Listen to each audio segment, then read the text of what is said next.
बछौली चौक समस्तीपुर, बछौली चौक समस्तीपुर।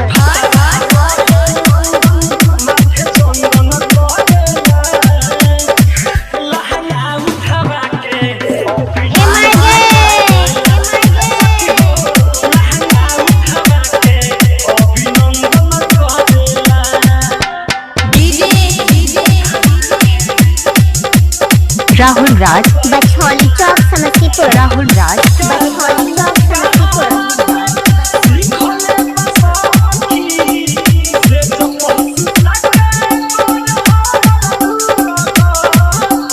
इलाका किसी का भी हो, धमाका राहुल राज का ही होगा।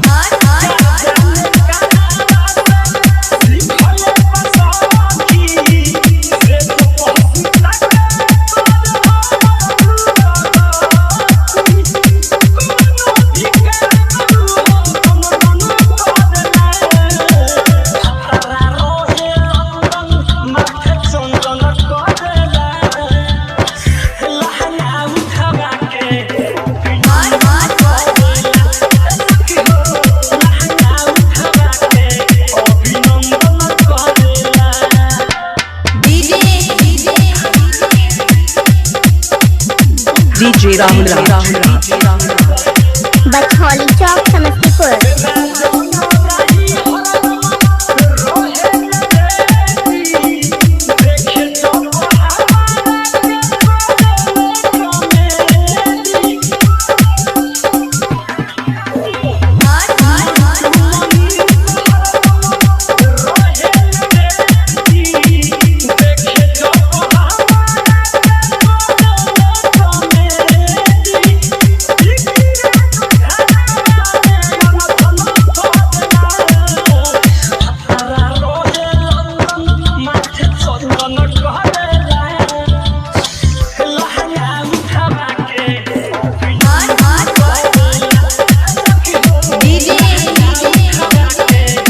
राहुल राज, हमारा मोबाइल नंबर है 74 28 73 77 28।